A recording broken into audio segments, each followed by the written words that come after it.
During a lunch break, this woman in Houston, Texas goes to her bank to make a deposit. But this crew, they don't know that. So they follow her to this fast food drive-thru where they smash out her passenger side window and steal her purse. Hey guys, retired Lieutenant Todd Heaton here with Humilitas First. All of us are more vulnerable during transitions. Bad guys, they have no problem fully exploiting our vulnerabilities. In part, this has to do with where we place our focus.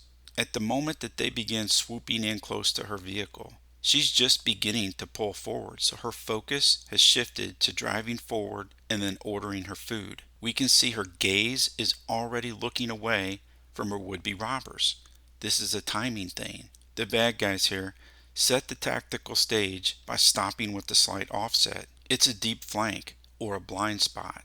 The contact bad guy exits the suspect vehicle and moves up from slightly behind her. He sees that her head is facing away as she places her order, so he smashes out that front passenger side window, reaches in, grabs her purse, and they're out of here. See all these markings that say one way and do not enter? When you see people begin behaving lawlessly, that's a red flag. Couple that with compressing in relatively close to you and yours, that's another red flag. Then they come to a stop slightly behind you. If you guessed another red flag, you'd be correct. If anyone had ever walked her through how this can and does happen, she could have just pulled off and driven away. Yeah, still hungry or parched, but with her window intact and her purse and all of its contents.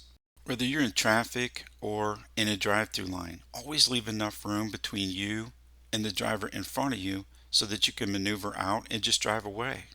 Look, in some big cities, jugging has become a thing. Jugging in this case means that you get followed from a bank and the bad guys are going to rob you at some vulnerable location down the road. So you got to know your area. Is this something that's happening in your area?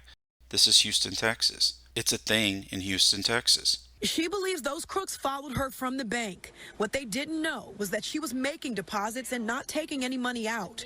So those crooks only got away with her cell phone, personal items, $50 in cash, and credit cards, which she immediately canceled. If I could interview this victim, the first question I'd ask her is, at what point did you start to believe you were being followed and why? If you believe you're being followed after leaving the bank, the last thing that I would recommend is to immediately drive to a fast food drive-thru where you can easily be trapped within that bottleneck.